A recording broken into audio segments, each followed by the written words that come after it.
Good afternoon. I'm Elizabeth Horner. I'm the Director of Education at the Michael C. Carlos Museum, and I'm so happy to welcome those of you who are here with us in the room today and those of you who are on Zoom. Today, we are honoring the legacy and the memory of Dr. Clark Poling, who was for many years the professor and chair of art history here at Emory. He was also the first director of the Emory Museum of Art and Archaeology, and sadly, he passed away in September. And so we celebrate him with an exhibition in his honor downstairs on the Works on Paper gallery called The Mind, the Heart, and the Eye, in honor of Clark V. Poling, and that's in the John Howitt Works on Paper gallery. We are celebrating with a series of Works on Paper Wednesdays, looking at the works in that collection, many of which were collected under Clark's tenure, one of which that Walter's speaking about today was collected when Margaret Schufelt, our former curator of Works on Paper, was at the Carlos, and she is here with us in person today, and that's wonderful. So we are honored to have Walter Melion, who is the Asa Griggs Candler Professor of Art History at Emory, the director of the William Fox Center for Humanistic Inquiry here at Emory. He is a specialist on prints of the 16th century. We couldn't have a better speaker to talk about this wonderful Virgin in the Clouds that's in the exhibition. So thank you, Walter.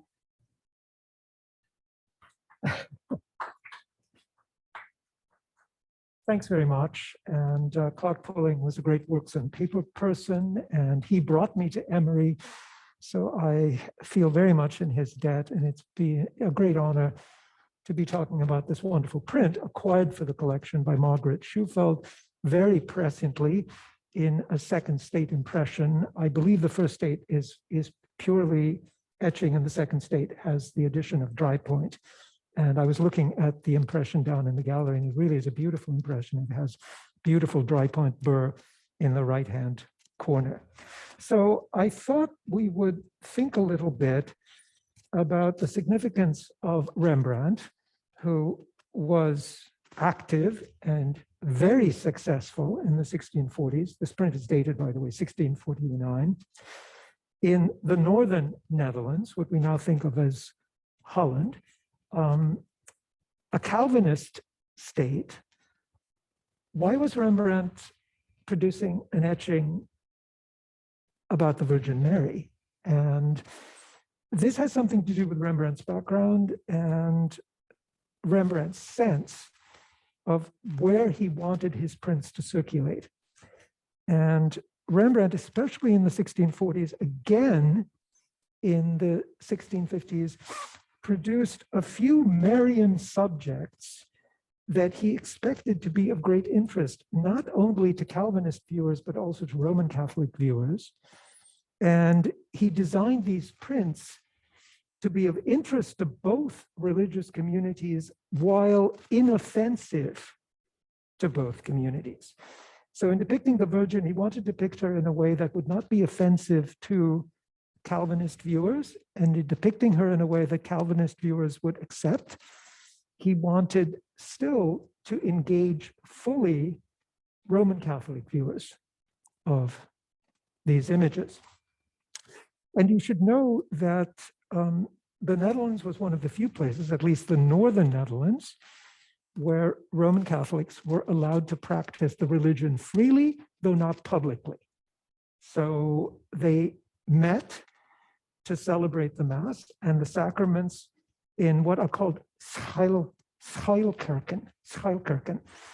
The term means concealed church, and generally these are one or more row houses, often very grand row houses. And what the Dutch would do is keep the facade, but behind the facade, they would create a church. And sometimes these churches were very big. The biggest Franciscan church in Amsterdam could accommodate a congregation of 2,000 people. So these were not small spaces, but because by law they were not allowed to meet publicly, they could worship freely, but not publicly, the churches could not have a facade that was explicitly a Roman Catholic facade. You had to have a domestic facade. This changed finally in the 19th century, and this is why the 19th century churches in Amsterdam are so grand, the Roman Catholic ones are so grandiose, because the Roman Catholics felt, now we can make a statement. And so when you leave the great train station in Amsterdam, the Centrale station, the first thing you see when you exit the train station is not a great Calvinist church, but a great Roman Catholic church. So this is part of the religious history of the Low Countries. Rembrandt's own family on his mother's side was Roman Catholic. Rembrandt was officially a member of the Calvinist church, though not a practicing member of the Calvinist church. So his own position was a bit hybrid, and he had a foot in both religious camps. So let's look at this print for just a second, and then I'm going to show you a whole set of prints that Rembrandt was thinking about when he etched this plate. And the first thing you'll notice is that it looks very freely drawn. And that is indeed the case. So Rembrandt was etching this image as if drawing it. The way he draws and the way he etches are very, very close. And he wants the image to look spontaneous and at the same time finished. And this is why the line is so dynamic and loosely but expertly applied. It's very decisively executed, but at the same time, it looks almost like a sketch. This is, by the way, about so big. In American and English measurement, it's about 10 inches high. Is that about right, Margaret? It's about 10 inches high. So it's not a very, very big print. Calvinists considered the Virgin Mary exemplary. And she was exemplary because of her great faith. Having been chosen to be the Mother of God, she humbly acceded to the will of God, accepting the blessing of grace. And the Calvinist notion is that Mary deserves to be revered not for anything she meretriciously achieved, but because she was the willing vessel of the grace of God. So he conferred his grace upon her, and she accepted that grace in faith. And this is why she should be revered as an example to all of us in accepting from God the gift of grace.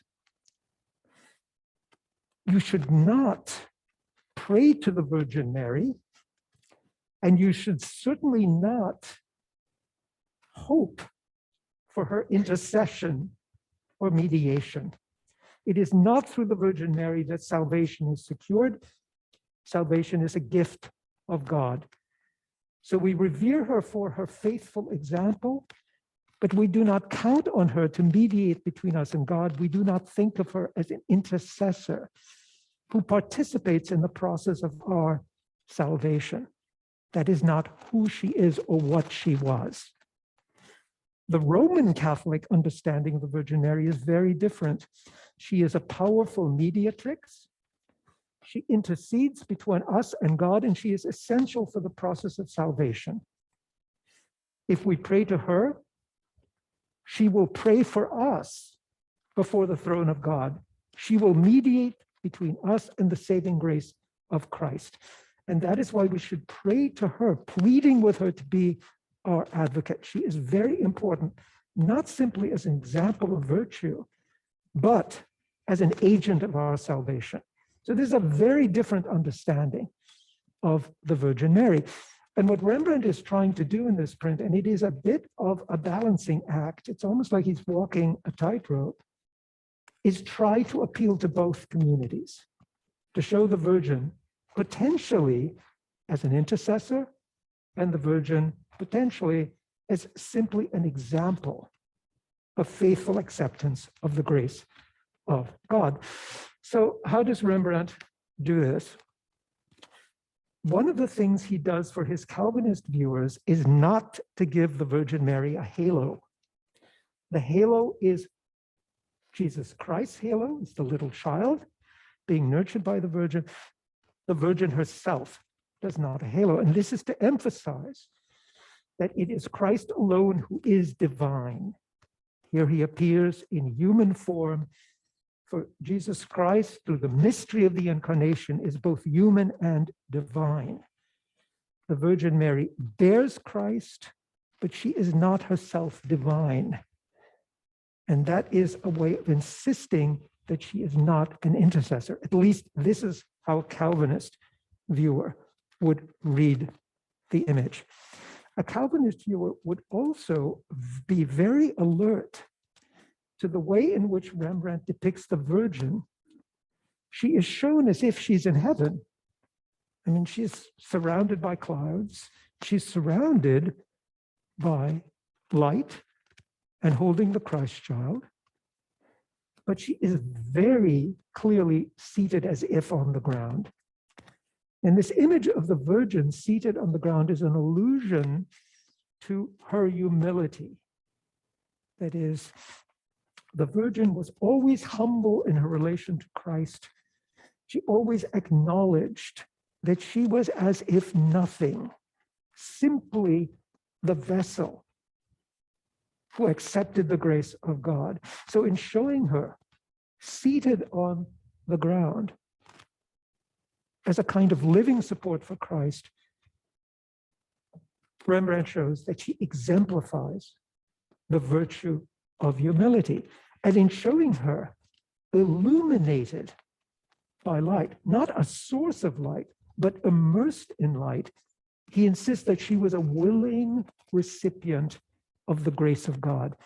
It is as if she is immersed in the divine light of the grace of God. She is an example of humility, but she is not an intercessor. So this is how a Calvinist would look at this image. How would a Roman Catholic look at this image? Well, a Roman Catholic would think first and foremost of the Virgin as humble and yet enthroned in heaven. So a Roman Catholic would look at this and think not first and foremost of the Virgin in heaven and yet seated on the ground. The Roman Catholic would look at this and say, oh yes, there she is in heaven.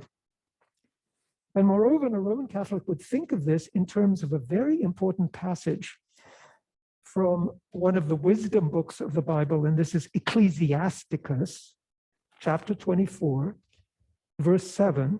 It's a very, very famous line, and it reads, "My throne is on high, as if in a pillar of cloud."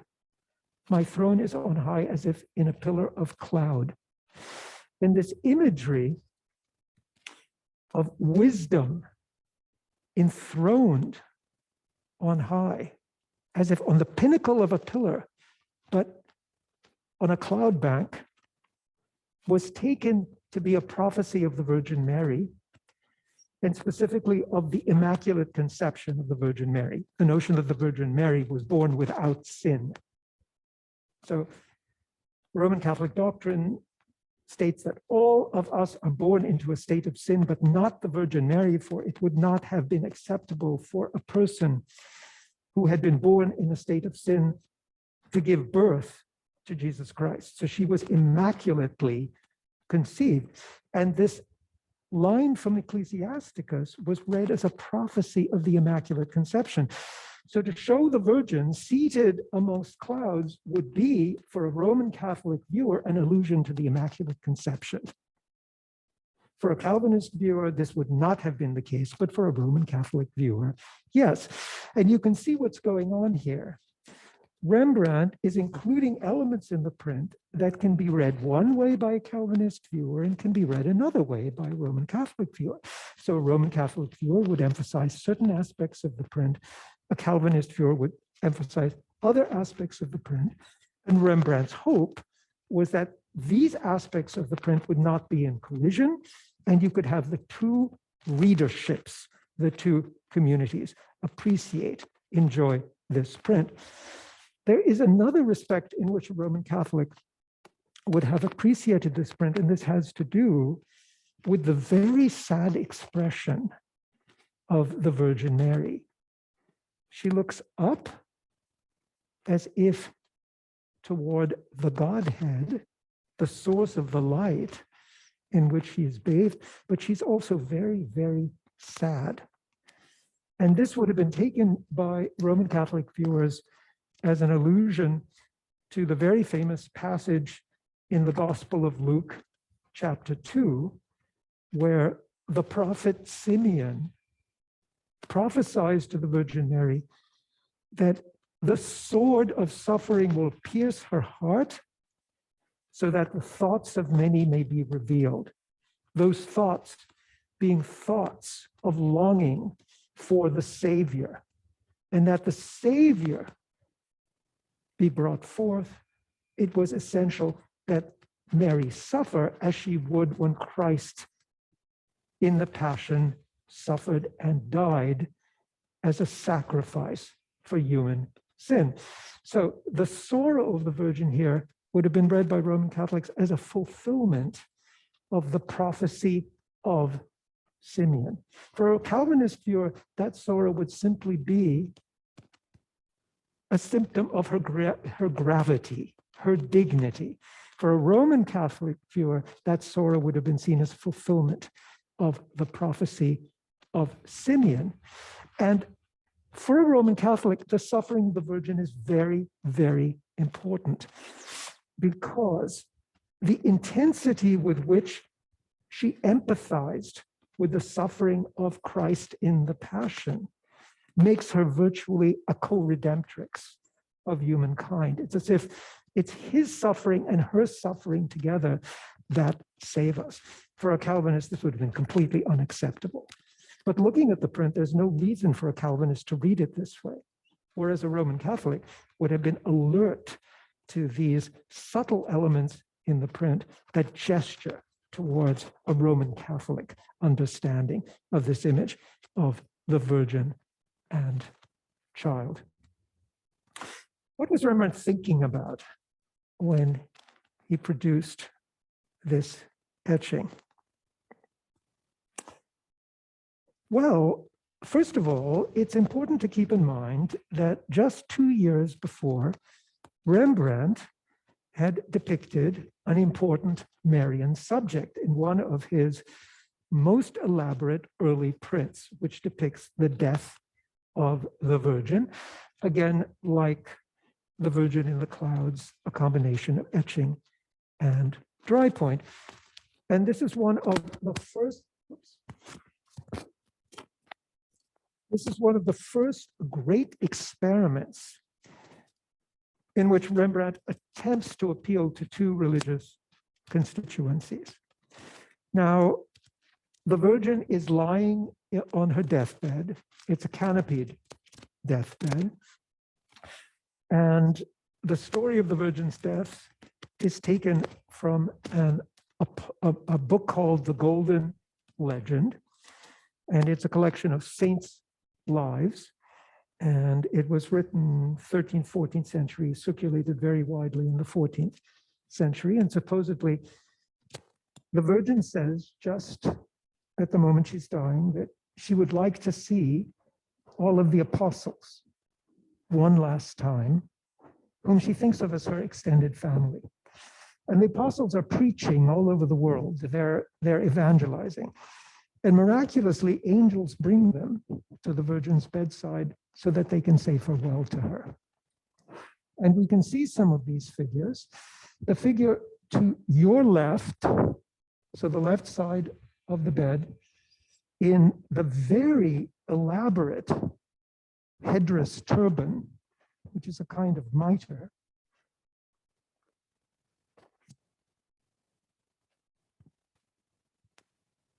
Better? Okay. Sorry for all the knocking noises. I wasn't beating myself while speaking to you. There was just something about the position of the microphone.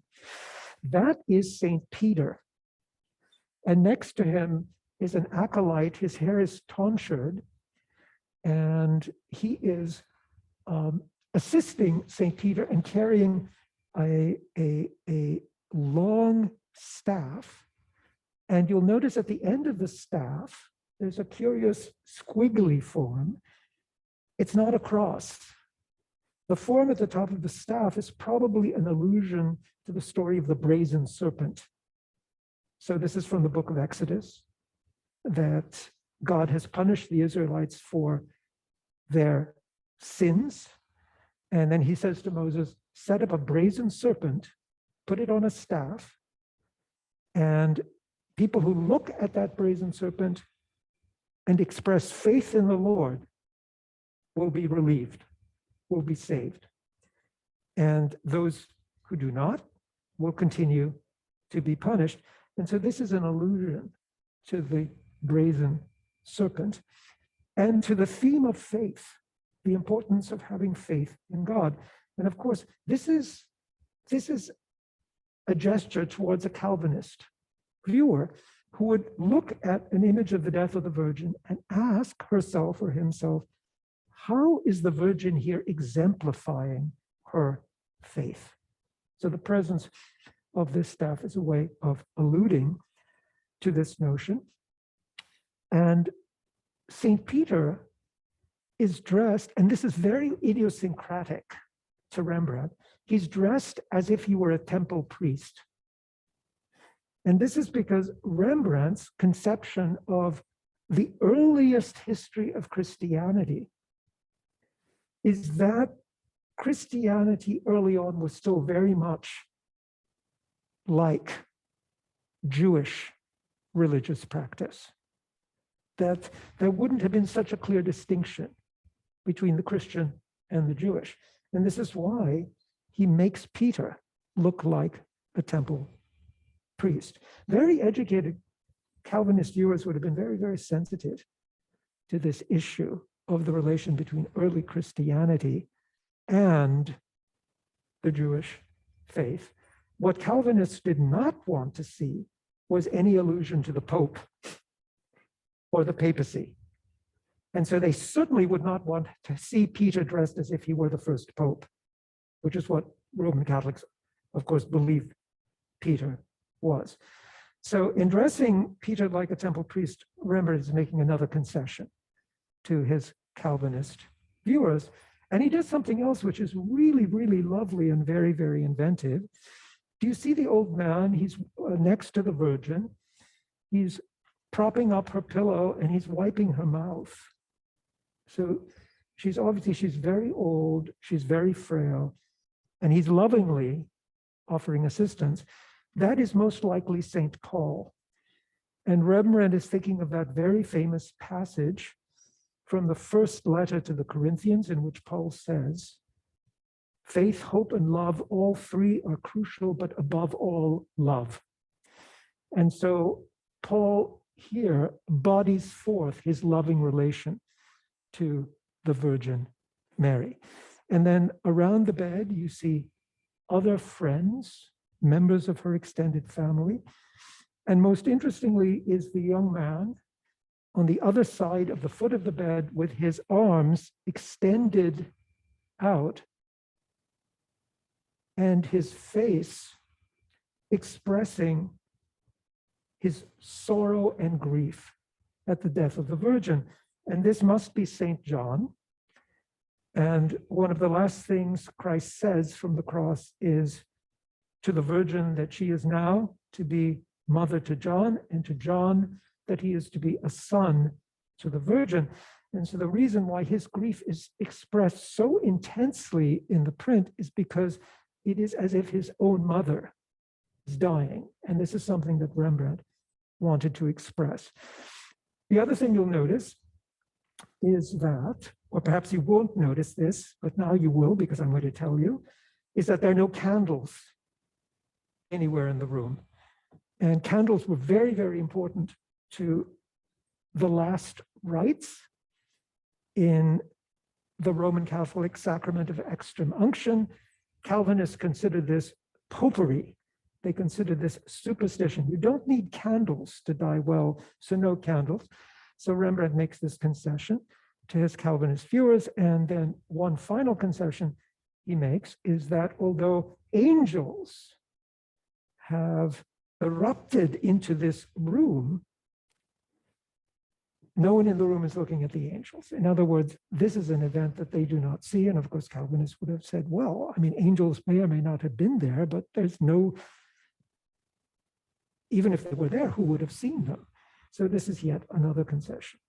Now, to his Roman Catholic viewers, a Roman Catholic would have looked at this and said, oh, yes, the angels are there. Of course they're there. They're there blessing the Virgin and welcoming her into heaven at the moment of her death.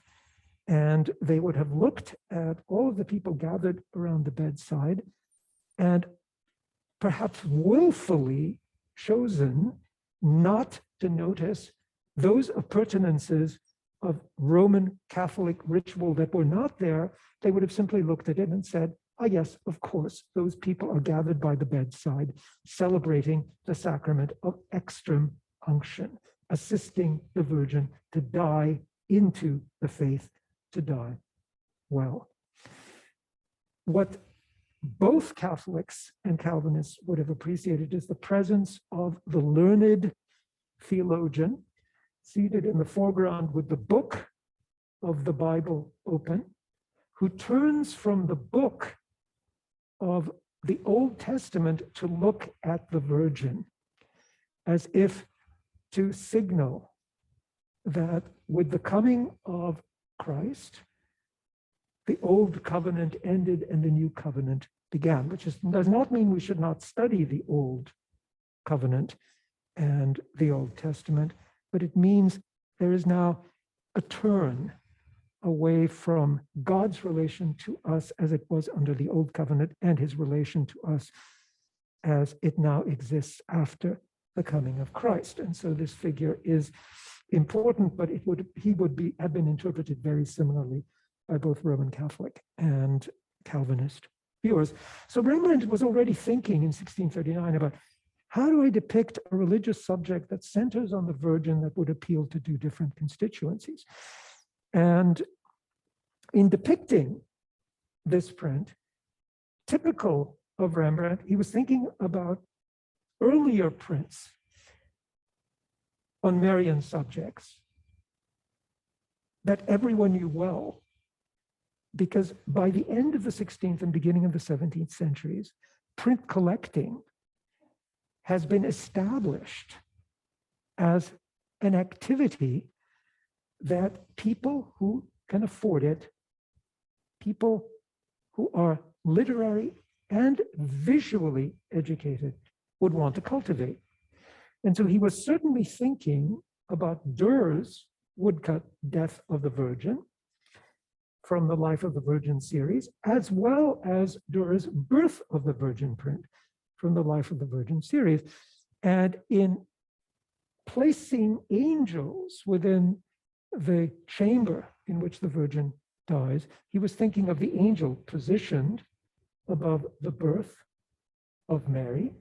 And he clearly organizes the death of the Virgin in the way Dürer organized the death of the Virgin, but turns the bed so that it's not positioned in the way it is in the Dürer print. But he's thinking about the Dürer print.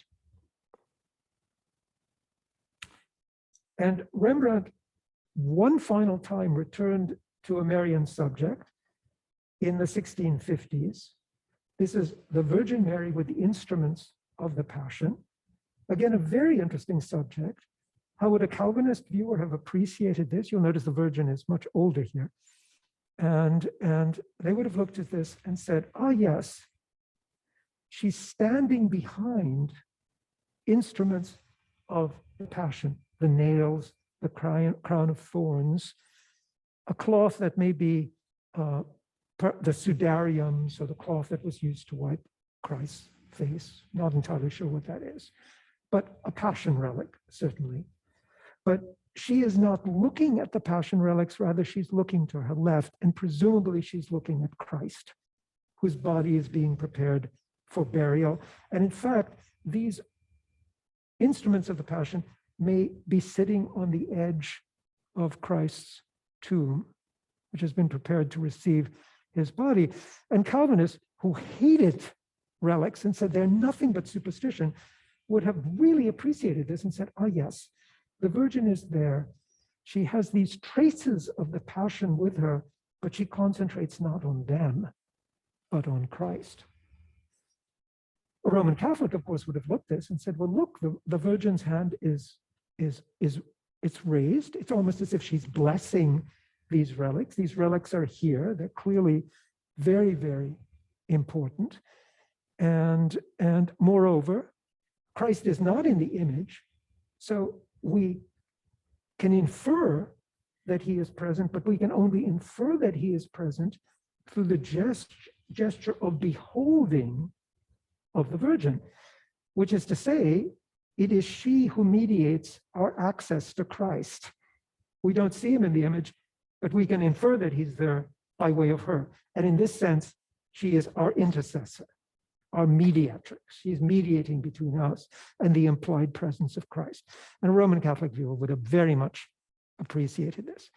So we see Rembrandt really quite ingeniously is finding ways to appeal to multiple constituencies in these prints of the Virgin Mary. Now let's think about the images that Rembrandt was looking at when he devised his Virgin in the Clouds. He was first of all thinking of the frontispiece to Dürer's Life of the Virgin series, which depicts the Virgin seated on the earth and yet in heaven.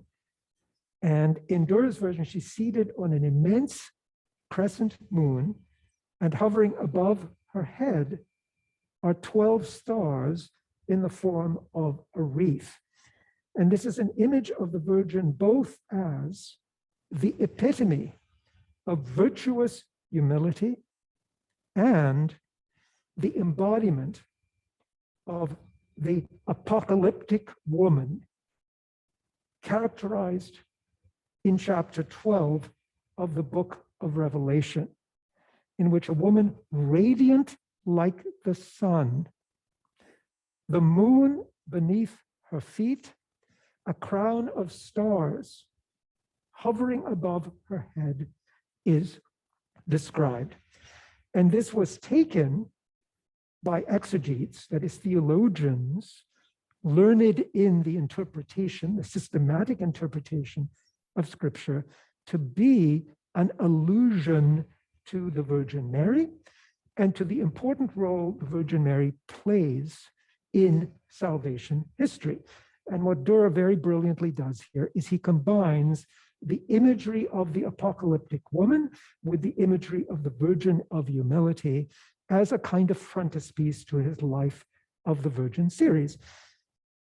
Rembrandt was looking closely at Dürer's print. Rembrandt was a very enthusiastic collector of Dürer prints, and he knew this print extremely well. All the more reason to note that he does not allow the Virgin to be radiant in and of herself in his version of the Virgin in the Clouds. Rembrandt was also looking at prints such as these. This is a print by Marcantonio Ramondi, probably after an invention by Raphael, that shows the Virgin and Child in heaven, and the Virgin is surrounded by putti, little angels, who carry her heavenward. Now, the Virgin here is shown as the Queen of Heaven, which is why she's being elevated by these putti, and what she's doing is presenting Christ to us. So this is very much emphasizing her role as mediatrix, as intercessor. And this is also a beautiful example of Raphael's command of a specific pose called the figura serpentinata, the serpentine figure. It's probably the most complex figural attitude ever invented. It was invented by Leonardo and then disseminated by Raphael and Michelangelo and so forth. It consists of a figure whose central axis is a helix. Every part of the body turns and counter turns around that helix. So every part of the body is turning. Every limb turns in relation to that turning central axis. It's an extremely complex pose, and both Christ and the Virgin are posed as figura serpentinate. Now, the figura serpentinata is what's called a contrapposto and antithesis. It reconciles the opposition between motion and rest. The figure is in constant motion because it's turning, but the figure is also at rest because every part of the figure in turning around the turning central axis is in balance. So the figure is both in motion and at rest. And this was considered precisely because of this reconciliation of opposites, the most graceful of all possible poses. Rembrandt completely rejects it. He has no interest in the figuras. He could do it. I mean, there's no doubt Rembrandt can do anything he wants. He's not interested in the figura serpentinata. He's not interested in this index of graceful beauty because it is too artificial. And Rembrandt always wanted to insist in his drawings, in his prints, in his paintings, that they were based on close study after nature, after the life. And so he does not want to show the Virgin moving in a way that no human person can actually move. It is not possible, even for a great dancer, to execute a perfect figura serpentinata. That is an attitude of art. And so Rembrandt rejects it. Rembrandt was also thinking of the works of an artist who was still alive when Rembrandt was working, Abraham Blumart. He was a Roman Catholic artist based in Utrecht, and he issued, in close collaboration with the engraver Schelte Abolswert, a series of very beautiful images of the Virgin and Child in heaven. I'm going to show you a couple of these. And Rembrandt was very, very clearly looking at these prints as well. The one I'm showing you here depicts the Virgin as the Queen of Heaven. In supporting the Christ child, you might almost say throning the Christ child upon her lap, she herself is being crowned as Queen of Heaven. And here she's seated on a cloud bank. She's not seated on the ground, she's seated on a cloud bank that looks like a film. So she really is being presented here as the Queen of Heaven, and angels are pointing her out to us. So Rembrandt is thinking about this, but he removes all allusions to the Virgin as Queen of Heaven. And here is possibly the most beautiful of these prints by Schelte Abolswert after Blumart. And here Blumart is thinking about Dürer's frontispiece and depicting the Virgin both as intensely humble and at the same time the apocalyptic woman. And so this is an allusion to the doctrine of the Immaculate Conception. And can you see the little inscription at the bottom of the print? This is for a Roman Catholic viewer. No Calvinist would want this print. It says at the bottom, Saint Mary, because of course Mary is a saint. Saint Mary, pray for us. But Rembrandt, in his handling of the etching needle, was thinking of the work of the early 16th century etcher Parmigianino, who is the first great master to produce etchings in the way he produced drawings. So the way he handles the etching needle is very much the way he handles the stylus when he draws. And his drawings were famed for their looseness and sketch-like vigor.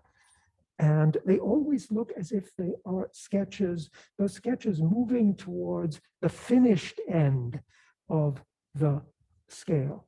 But they look very spontaneous. And one of the reasons people collected these Parmigianino prints, because it seemed to them that the handling of the prints was indicative of the brilliance of his invention.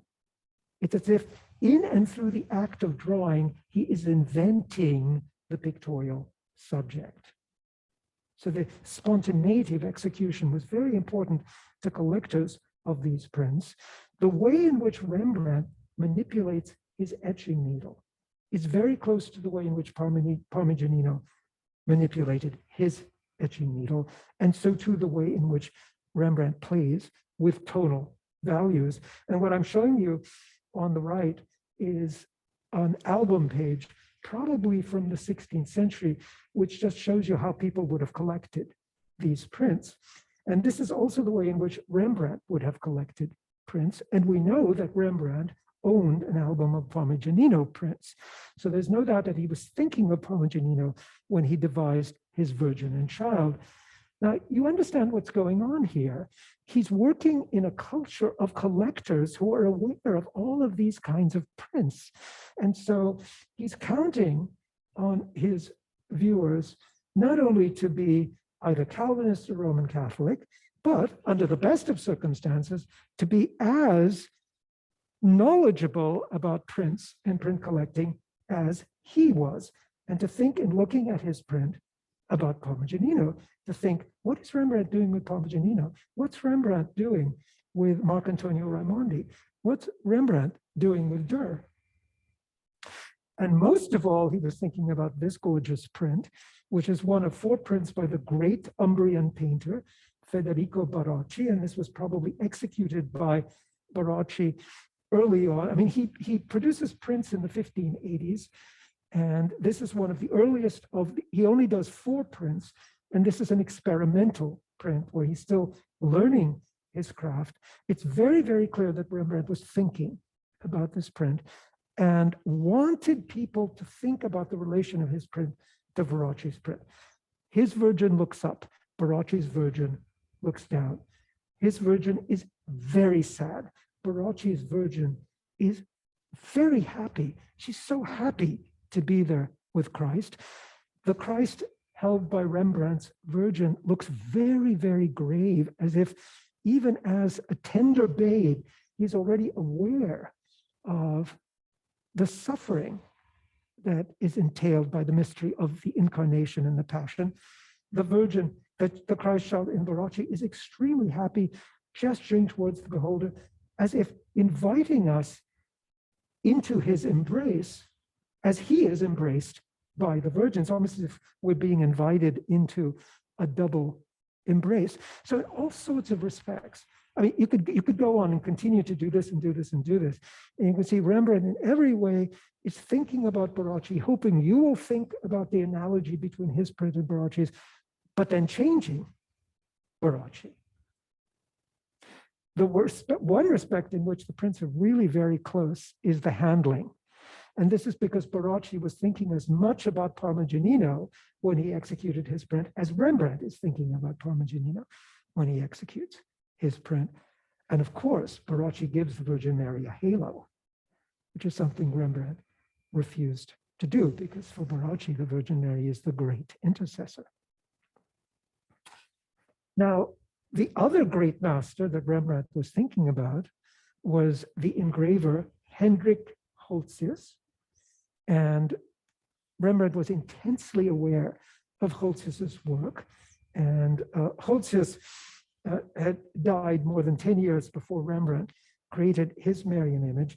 But there is no doubt that Rembrandt had a great Marian series by Hulsius in mind when he designed his print, and that is Hulsius's 6-part Life of the Virgin.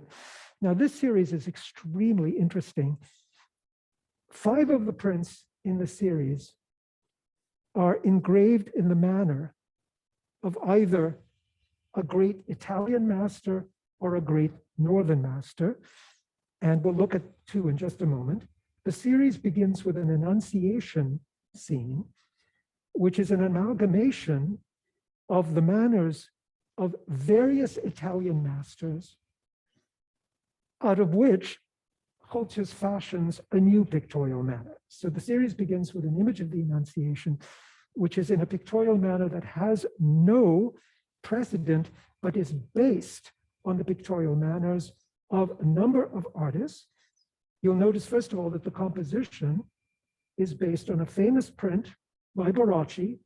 This is one of Barocci's larger, more finished prints. That's Barocci's Annunciation. Hulsius was thinking of Barocci when he produced his Annunciation. And he was also thinking about Raphael. And you'll notice that the face of the Virgin and the proportions of her body are based on a study of Raphael's virgins.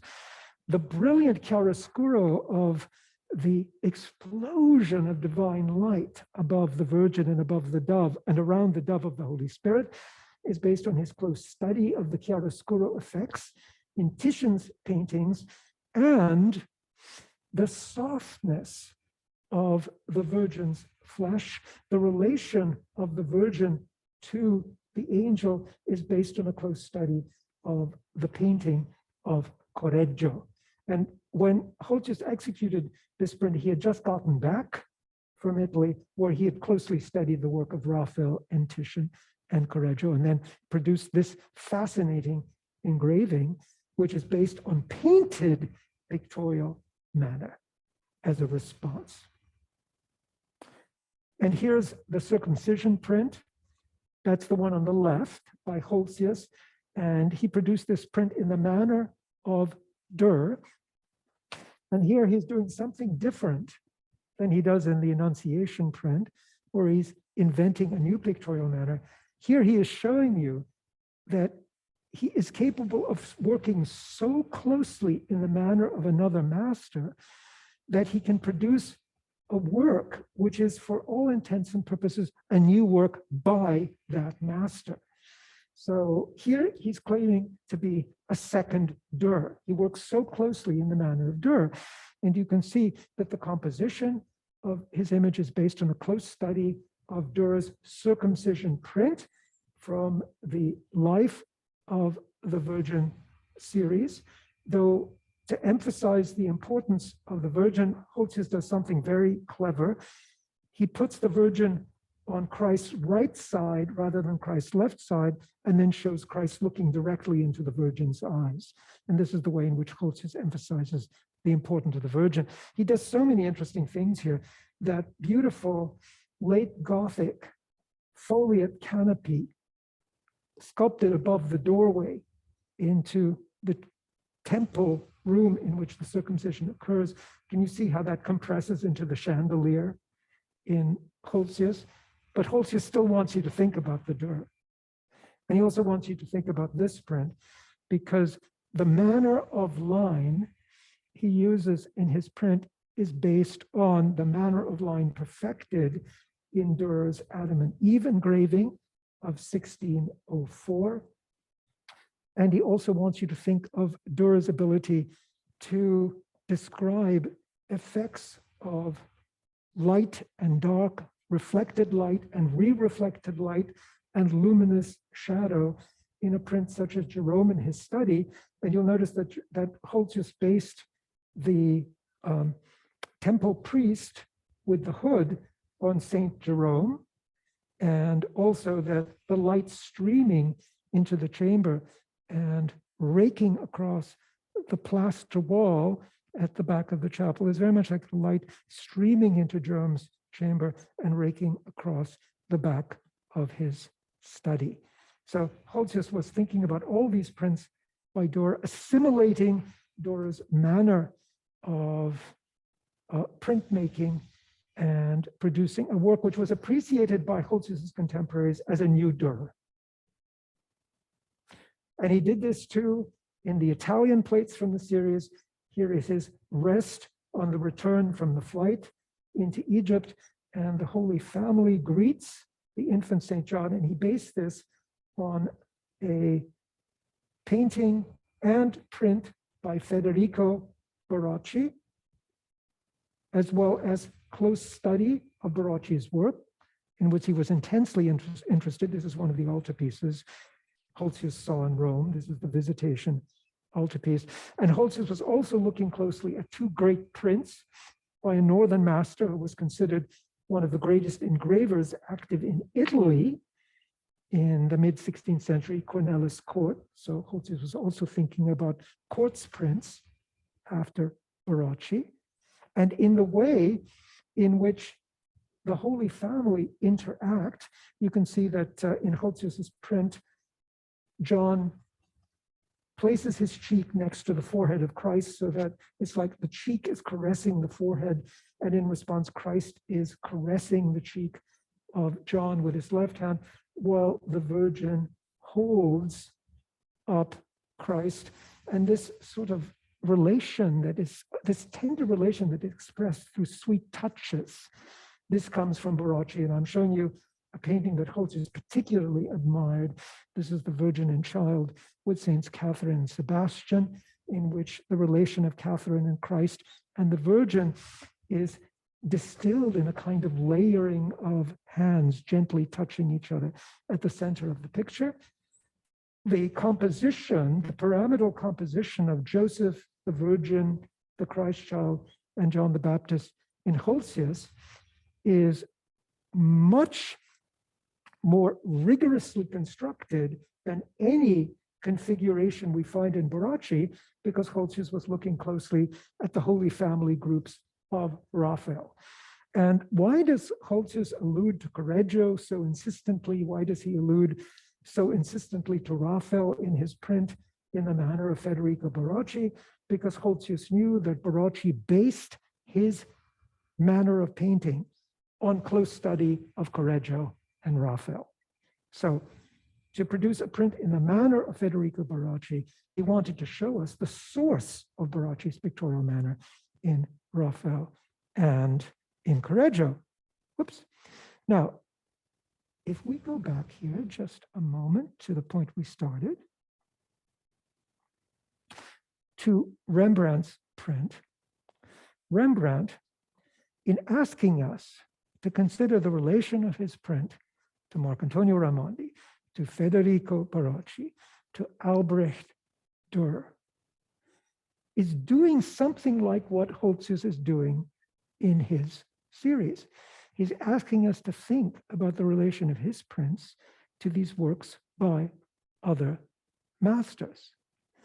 But Rembrandt, unlike Hulsius, is not interested in showing us that he is capable of assimilating another master's manner so fully that he seems to be inventing in that master's manner. Rembrandt always insists on his presence as designer and printmaker. And this is something he insists on in two ways. One, the brilliance and complexity of an invention that can appeal to multiple religious constituencies. That is Rembrandt's very distinctive take on the Virgin and Child, and the brilliance and spontaneity of his handling of the etching needle, which vies with the spontaneity of Barocci, but does not look precisely like Barocci's handling of the needle, and vies with the spontaneity of Parmigianino, but does not look exactly like Parmigianino's handling of the etching needle. And so in the looseness of his handling, he still insists on his presence. That is, this handling is Rembrandt's handling. It alludes to these other masters, but it is very distinctively Rembrandt's handling. And so he's doing something like Hulsius, but at the same time, insisting on his presence as the master who produced these prints, yes, based on a close study of nature and the life, but in a way that insists on his presence. It's as if there is a mediator here, there is an intercessor here, but that mediator is Rembrandt, not the Virgin Mary. So thanks for your attention.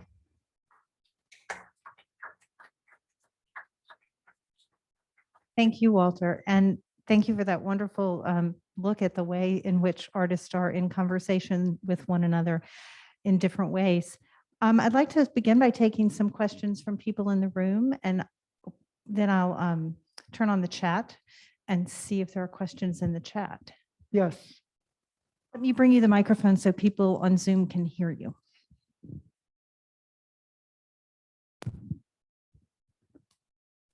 Just to clarify, because I don't remember, at this time, soft ground didn't exist yet, right? So were all of these etchings made with hard ground and stylus? Oh, yeah, that's a good question. We are just at the moment when soft ground begins to appear. But So for these right here on the screen right these are now, hard ground prints. Any other questions? Walter, thank you so much. And thank you for those who made it in person and those of you who are on Zoom. I hope you'll join us again this time next week when Andy McKinsey, who is our curator of works on paper, who put together the wonderful show in honor of Clark, will be speaking about a Romeo Bearden in the exhibition, Mother and Child, again, but a very different one. So, oh, Margaret has a I brought the print back from New York and we were showing it here for a board meeting or something. And Clark standing there going, Rembrandt. Impressive, but I think I finally. It was hard to impress him. That's true. Well, do you know, when you acquired this print, it was an idiosyncratic choice in that it's not a typical Rembrandt print. Now, but it was so. Well, you did really brilliantly because now there's tremendous interest in precisely this problem of why Rembrandt produced these Marian images. And when you think about them in relation to Hulsius and Federico Barocci, I mean, this print does everything you want an important print in a university collection to do. So kudos to you.